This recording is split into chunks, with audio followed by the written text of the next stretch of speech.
So I just told Dillon Hill is with me. I am so inspired by Dillon.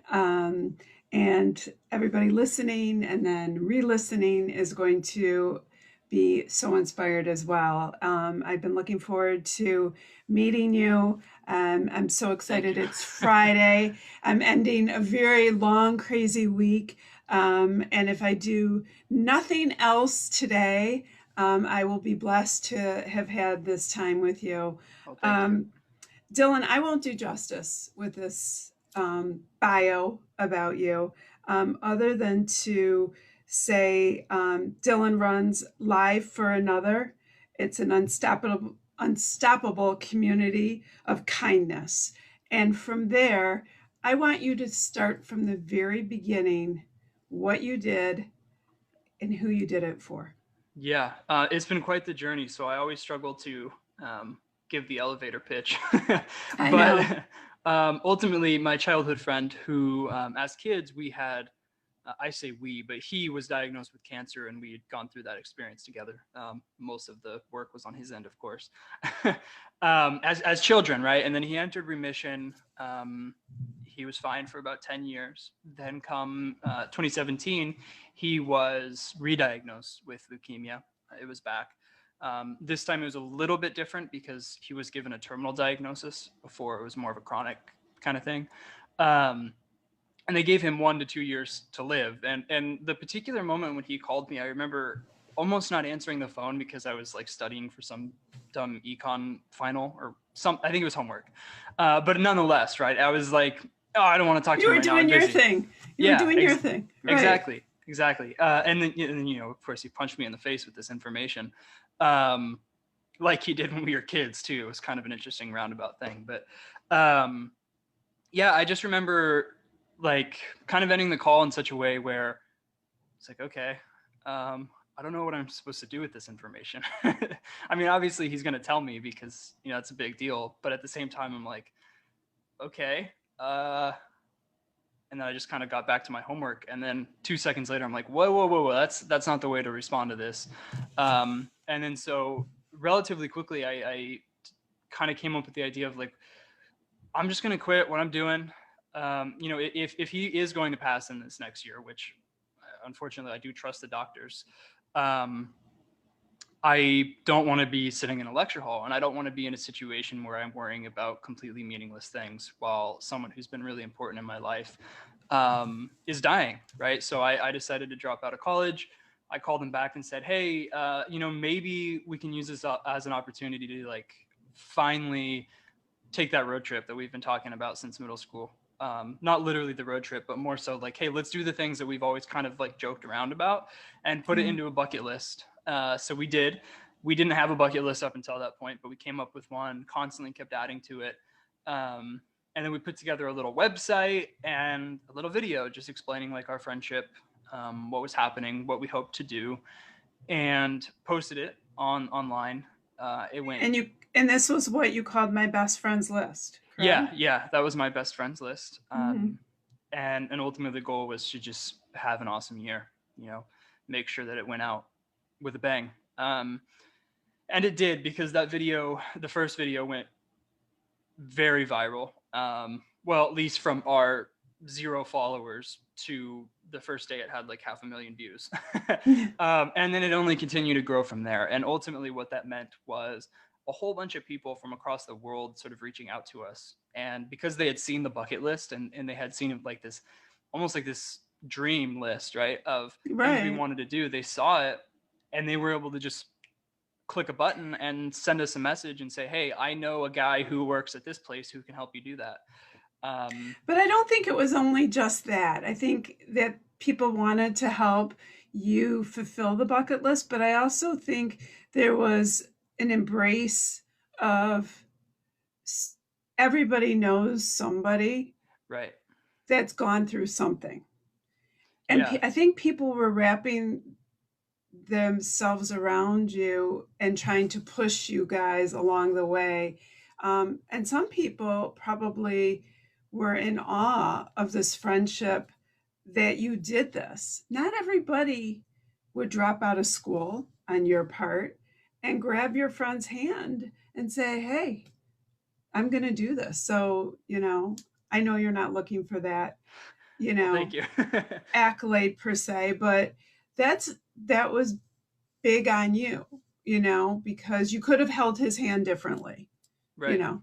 Yeah, and a lot of the response we got too was kind of along that, where in a lot of ways, like the list that we put out, the video that we made, it was pretty obvious that like we were pretty naive, right? It's like we want to go to space, which we never took seriously because we didn't plan on doing that. But we were just kind of like just throwing it out there. There was no So, what kind of things agenda. did you do? Yeah, well, going to space is a great example. Still haven't gone out of the atmosphere, but we got the closest anyone like us would ever be able to do, which was a private tour of SpaceX, which was mind blowing. So that was really cool. That same trip, we also had breakfast with Danny DeVito. At one point, we did essentially a backflip in a helicopter as an alternative to skydiving. with At, with a Red Bull skydiving team, like national champions. It at was some point, were your crazy. parents freaking out on you too? Yeah, I mean the big thing was dropping out of college. That's where like a lot of the tension with less crazy people in my life came from. They're like, wait, what? You want to what now? Yeah, it was interesting because I think a lot of people, they saw sort of like the headline, right, of I'm dropping out of college to help my friend, and they saw it as sort of like a movie moment in a way, which we did too, of course. It felt very dramatic. Um, my parents were kind of on the other side of that, and they're like, "This isn't a movie. This is your real life. Like, you can't just do these things and then expect it to turn out. You got to have a plan, right?" They were supportive, Right. but wanted to make sure that I was conscious of like it's not going to be perfect, and move accordingly. But yeah, we did amazing things, and really like I always have a hard time remembering the specifics, but ultimately what it came down to is just like random people would reach out, read something on our list and say, "Hey, I know somebody who can help you do that." And so we Mm-hmm. found ourselves just meeting these strangers like in Texas, in New York, in Los Angeles, all these different places that would, we'd land from the airport, they'd pick us up, they'd drive us to go do this thing. And it was this really beautiful sort of my friend and I, we were total nerds, so we had like always an appreciation for the internet, but suddenly it became sort of like this real thing where these people are Mm-hmm. real people, and they're helping us do something that's really important to us. Um, but of course, ultimately, like we did reach a point where it's like, okay, great, we're doing backflips and helicopters, but he still has cancer, right? Like there was very much the reality was still there. Right. Um, I don't know exactly how it happened, but at one point we looked at number 4 on our bucket list, which was to break a world record. And for some reason, we decided that we were going to break the world record for the most bone marrow donor signups. There was a lot of ultimately, he had leukemia, so he needed a bone marrow donor. And what that means is he needs a perfect genetic match to donate an organ. Right. It's not quite as simple as like a blood type match. It's much deeper than that. And so we're like, okay, well, we're getting millions of views on the internet. What if we try to just like hack the system and like, improve our numbers, right? And there was a lot like we didn't really believe that was going to work, but we figured, hey, it would be a nice legacy, right? Like it's a nice way to sort of end this project. So we did. We came up with a little something called Lemons for Leukemia. It was kind of like the Ice Bucket Challenge, Mm-hmm. and that went viral in itself. And then ultimately we did break the world record. 13,000 people, they signed up for what is ultimately an outpatient procedure to donate their bone marrow. And then a couple months later, we come to find out that led to about 20 cancer patients finding a match directly from like our little Lemons for Leukemia challenge thing. And then we come to find out that one of those people was actually my friend Chris. And ultimately, like our videos are sort of documenting this experience for everyone and involving them, and the sense of community that we had, like, that kind of fell on our laps, ultimately led to like him actually beating cancer. And it was pretty mind-blowing, in a lot of different ways. And how's he doing? He's good. His surgery was in August of 2018. Sorry, time is so meaningless these days. Right. I know. It is. Yeah, it was August 2018, and since then he's been fine. Yeah, he's in remission, doing good. I this is why I started the way I did today, saying, like, if I do nothing else today, to have met you is such a blessing. And Thank you. I mean this because I hope, you know, people are watching and then they're sharing your story, because you just helping your friend, and I don't mean just you helping your friend, and then people helping you to help your friend. That's what it's all about. That's just, it's, you know, it's just being kind. And, Yeah. you know, it's the same thing. I could end the interview right now and say, hey, go to this website, we're done, you know, but I'm not going to do that. I want to talk to you for hours. I really do. Um, I want to get to where you are today, because you're not done. That isn't how you finished. What I don't know is, did you go back to school? So I started at the beginning of this year doing Okay. online, Okay. Arizona University. Okay. Yeah. Yeah. Well, we know how that's all going. Yeah. Yeah. Okay. Okay. Well, that's just the mom and me asking. Right.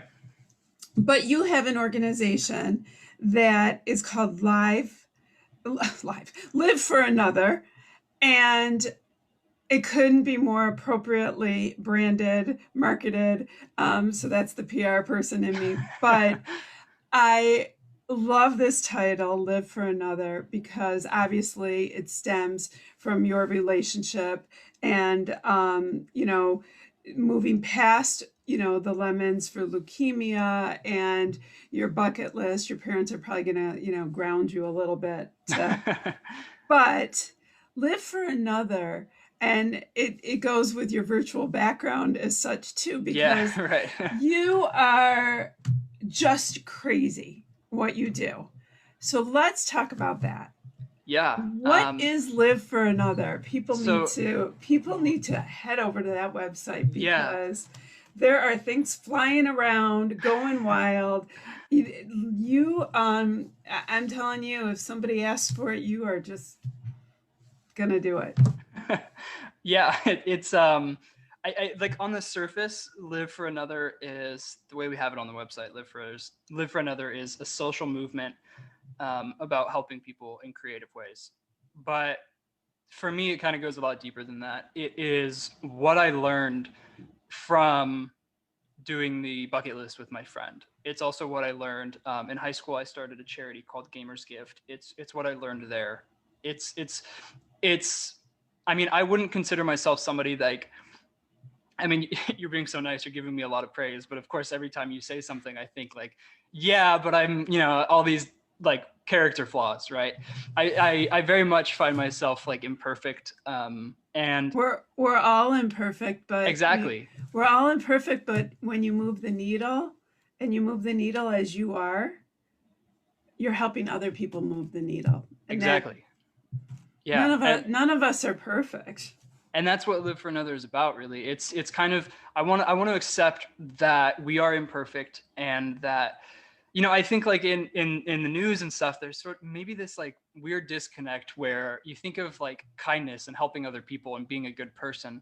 You think of people like Mr. Rogers, and it's kind of like this unattainable status in a way, right? He's like this cultural icon, and I want to create something that says you can be a dorky dude and still have a really huge impact on people. Mm-hmm. And so we do that through creative projects, right? Like on Halloween this year, with everything going on, we thought, hey, we're not going to be able to trick or treat as normal. What if we built a giant catapult, put it on the back of a truck, and then took candy to kids at their house and launched it Okay, at their porch? everybody needs to head to the website, because when I saw this, I was like, okay, Dylan upped the game of those silly little shoots that came off people's houses. Like Yeah, it was lots of fun. everybody was talking about, like, let's have a shoot that comes down our house to give out candy. I'm like, then I went over to your website and like, you are talking like a major catapult, like through a neighborhood. Yeah, yeah. We actually had like a modular design where we could add more weight and change the distance. Like we could have launched it 200 feet if we wanted to risk breaking it. Like we really could have gone crazy. But it was just like three dorky dudes that Googled how to make a trebuchet. It was actually a trebuchet, not a catapult, but that's a whole nother conversation. But yeah, just stuff like but I that. love that because you really did think about like these kids can't get out. I mean, I am giving you accolades because I'm sorry, who thinks about this stuff? Yeah, You guys. yeah. I think the best example of like what Live for Another is about is we want to kind of encourage our viewers to realize that they have the potential to help people, and we kind of show us doing it as an example of how it might work. Mhm. And the best example of that is because so Gamers Gift, which I hadn't really mentioned a lot yet, is an organization I started in high school. What we do is bring video games to kids in the hospital, and I've received sort of a lot of praise with that.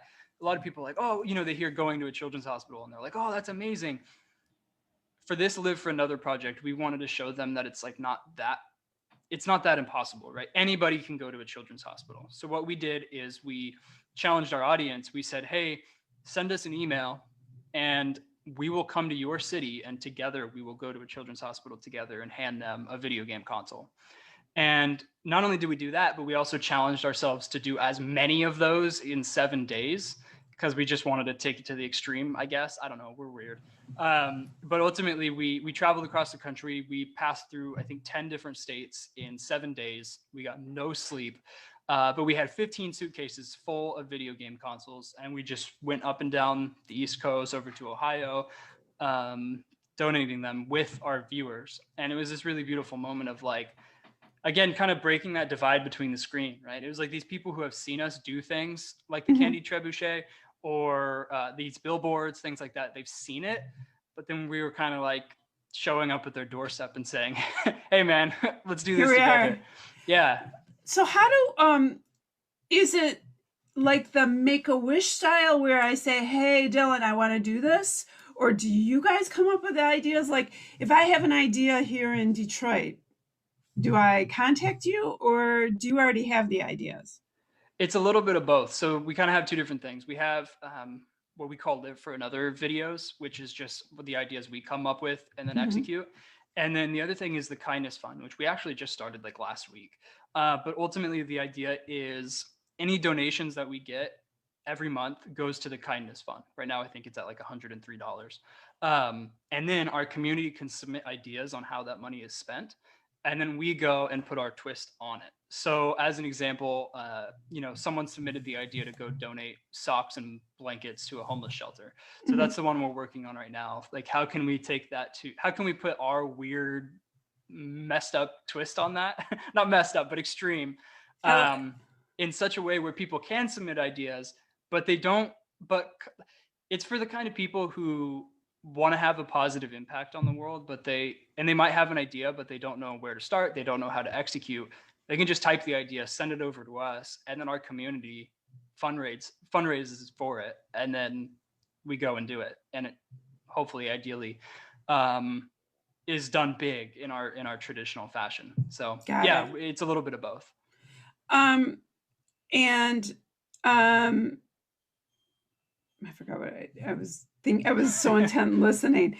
Um, and you do fundraise. So you go to uh, liveforanother.com. Yep.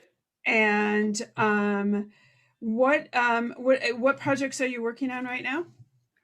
Right now, we are working on, so that the hospital thing I described was took place before the pandemic. You know, we're not going Right. to do that these days. So we're working on sort of editing that together. It Mm-hmm. was crazy. The story doesn't make any sense right now. Um, as far as things we're actively working on right now, we're doing the Kindness Fund. Um, we are also, there's some other things like we before the pandemic, we also held the world's largest pay it forward chain, where 3,000 people paid for the person behind them at a coffee shop. um, the thing that like we don't have any progress on right now, which is a very big idea, is building the world's biggest trash can.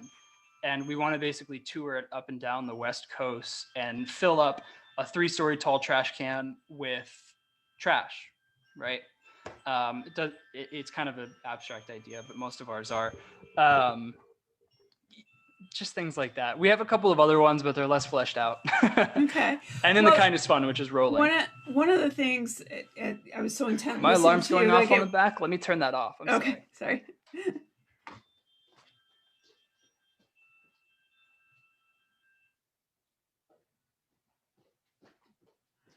So we're talking with Dillon Hill from Live for Another, and definitely can go to his website and learn more about him and the organization. I just had one last question, really, and that is, we're in the midst of this pandemic. You are on the West Coast, Mhm. and certainly greatly impacted. Even this morning I was listening to the news, and California itself is certainly greatly impacted. How is that? I can't imagine that you're letting anything impact you, but um, across the country, regardless, the virus itself impacts all of us. How is it slowing you down? Is it slowing you down, or are you just maneuvering right around Yeah, it? no, it is really slowing me down. Yeah, no, it's been really rough.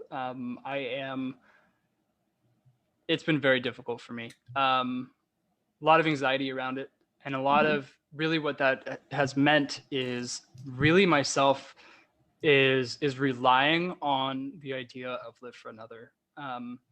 It's been very difficult to execute the idea to actually do live for another because I'm so anxious. Like I'm really Mhm. nervous about interacting with people, which is really unhealthy. But there's sort of like this, okay, the whole concept of live for another is you don't need to have the traditional sense of helping other people, right? You can do Yeah, it in creative ways. yeah. And there's a lot of sort of relying on that concept. So like a great example of an idea was I joined an online Secret Santa through Reddit, where a bunch of people, they do a Secret Santa ultimately Sure. with strangers on the internet. Um, and I asked them not to give me a gift, but to send me something that I can use to help other people. Hmm. And so I guess I'm waiting for, they said it's on the way. So I don't know what it is, but it's kind of this thing where like, I don't need to leave my house because whatever they send, they did the legwork.